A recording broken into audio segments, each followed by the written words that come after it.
welcome to my channel.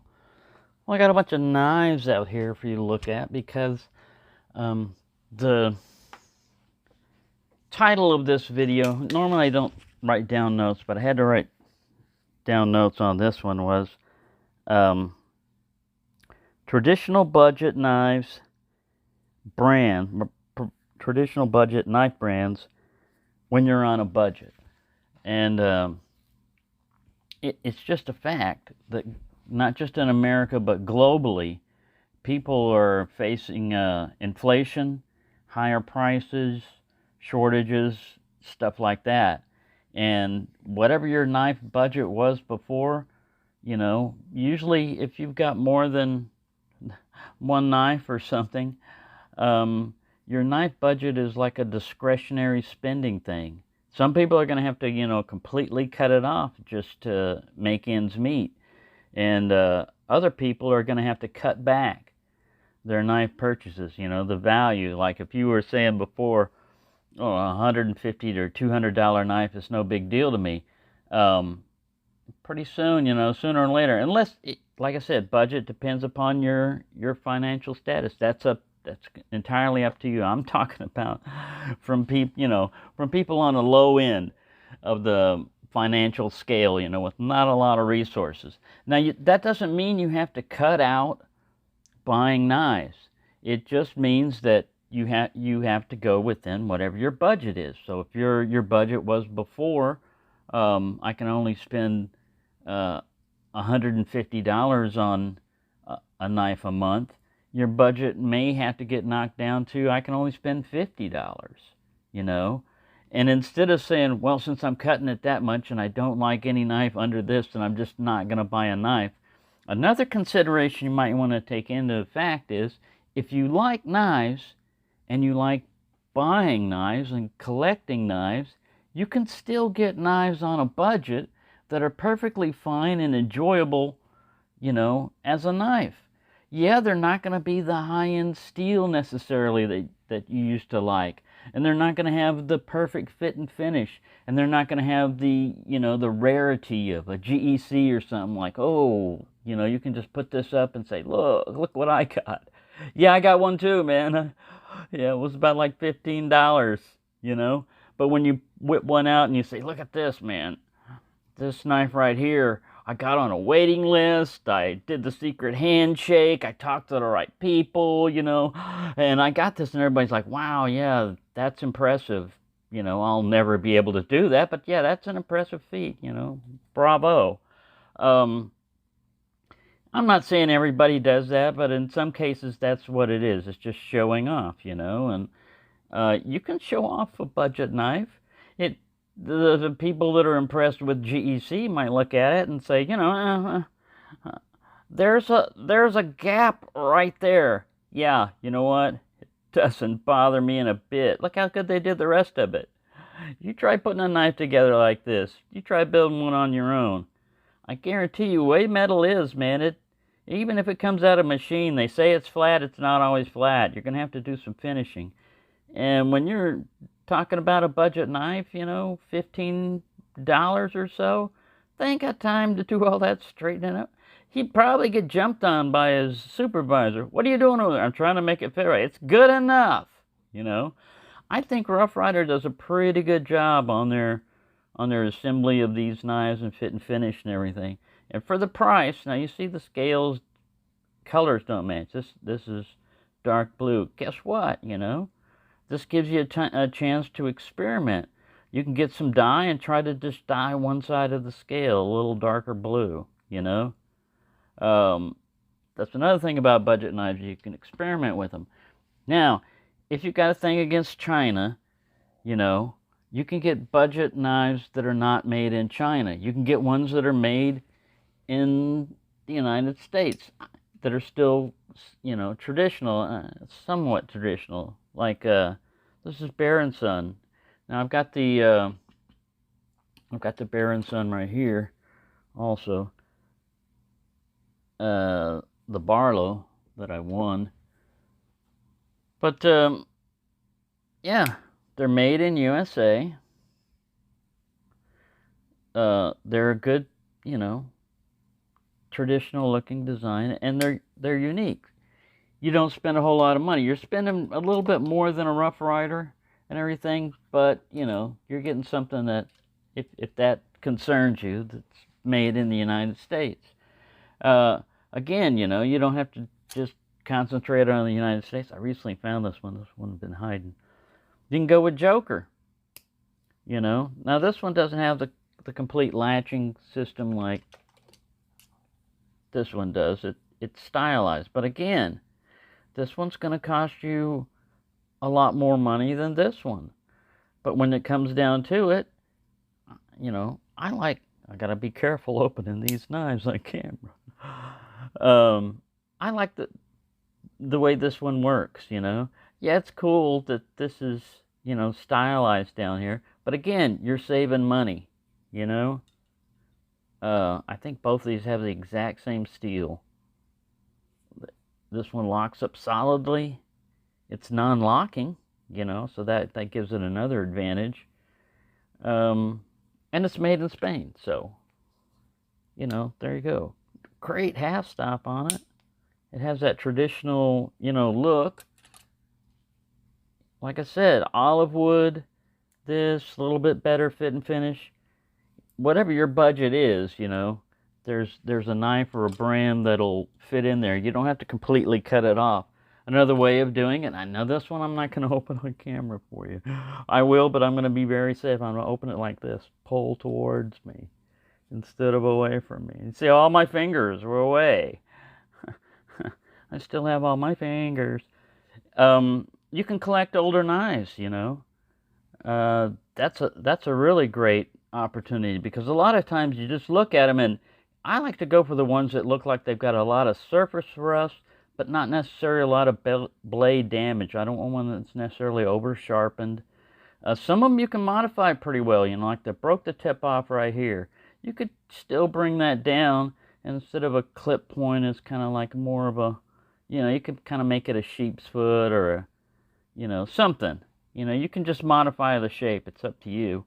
But you're still getting a decent knife. Now, this is not a real good example because, like I said, this is early, you know, before metallurgy and stuff was really getting figured out real well, or whatever was going on. But like Tobias was saying, the early stainless steel, when it was offered, yeah, it was stainless, but it was almost like butter knife as far as like edge retention and stuff like that. But anyway, here's another example, cold steel. And cold steel is recently, I'm going to get an example of one of those, but cold steel is coming out, you know, with some traditionals that look pretty good. And they're a little bit more in price than a Rough Rider, you know, but again, you know, these things don't cost a whole lot of money.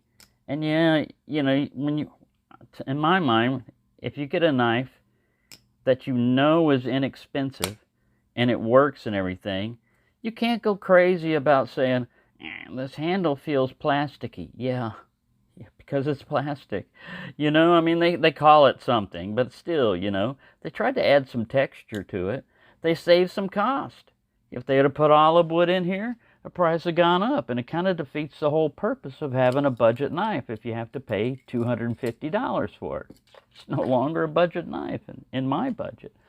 Schrade is another good example of traditional looking knives. If you don't like this, you can go with the Staglon. We always mispronounce that. I've heard it all the time. You know, people call it Staglon. And it's one of those things that if you read the spelling of it, it's not, there's no A in there, you know. But anyways, that's just a funny thing that happens to a lot of us. Also, novelty knives. You can't get much more budget than novelty knives, right? But you can still get a decent knife out of it, you know? I mean, this is a decent little Barlow. Yeah, this one doesn't have a whole, you know, big snap to it, but Novelty Knife Company. Of course, you know, there's the half stop, you know, little pin blade. It's got these acrylic handles with the, you know, this one's Gene Autry, and you got a little game in this one. Now, it's a way of making your knife purchase lasts longer. For example, if you're going for something that is still relatively inexpensive but kind of hard to find, the older and better versions, I think, a lot of times of the Rough Riders, they're not going to have the half stop that you like and everything, and they may have a blade etch on them and stuff. But man, you're going to get some. It's that chase, you're going to have, if you're going to have to go into eBay or something like that, and you're going to have to get into a bid. And look how long this purchase of this knife is lasting you. It's more than just going in and boom, yeah, I bought it. No, you have to, research it. You have to hunt it down.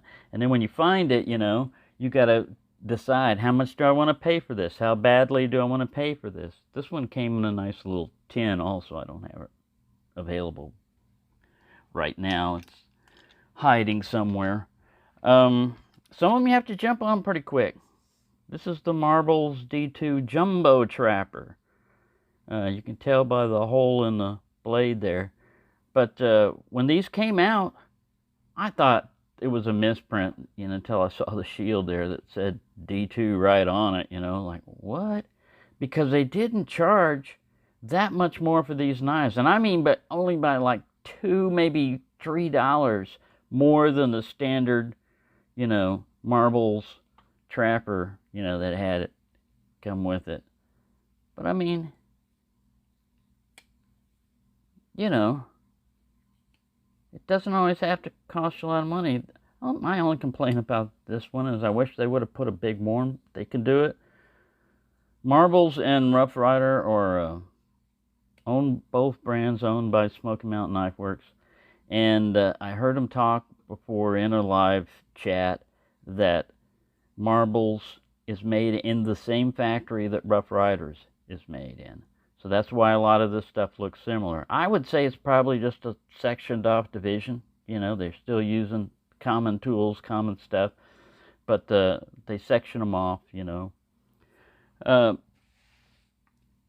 Used to be, when Marbles was an American-owned company, they turned out pretty good quality. In China, they're doing a decent job on these, especially for the price that you get for them.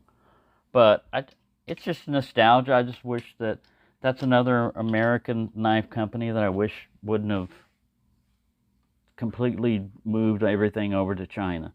What I like about Schrade and Old Timer is they have their Heritage series where they're making them in the United States again. See, that's an option. You don't have to just say, I'm going to shut down my production in China. You can still offer that stuff, but for the people that want to be patriotic or support America, whatever, bam, we got a series, or a line for you that you're going to pay more, but, put your money where your mouth is if you're patriotic.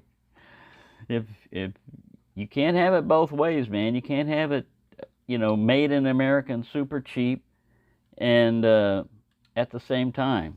It just doesn't seem to happen. Unless, like I said, unless you go back in time.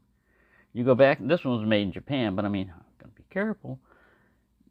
You're going to get a lot of antique knives that really, the only problem with it is somebody neglected them, or somebody used to care for them, but they died or passed away, and it was left in a bad environment, It wasn't cleaned up the last time it was used, or it had a habit of not being cleaned up after it was used, and it's carbon steel. But a lot of that's just surface, surface rust.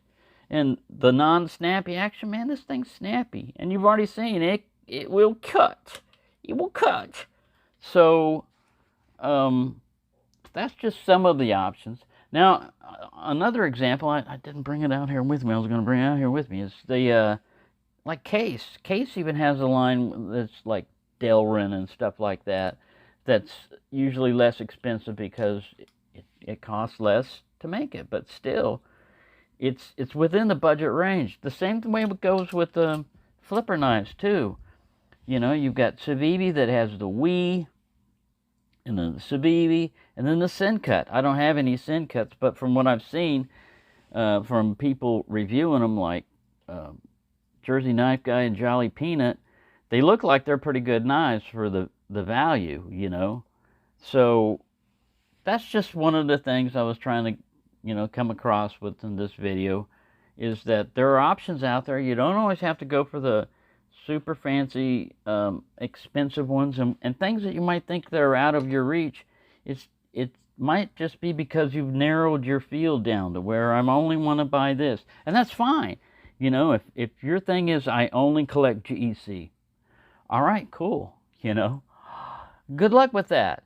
And these times and everything. If you're on a budget, good luck with that. But that's fine. That's how you. I don't know why you're watching this video in that case. Because it doesn't fit your logic.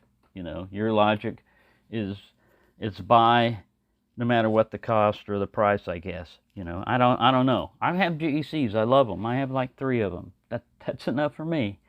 If there were more available, I'd have more, but I'm not, like I said, I'm not going to join forums and get on waiting list and sit by the computer for when it releases, only to have my basket filled, and by the time my credit card or whatever form of payment has gone through, they're already gone. No, thank you. No, thank you. I can buy a knife easier than that. Yeah, it won't be a GEC, but oh well. They're not, to me, they're not the holy grail of knives, all right? They're good knives. I like them and everything.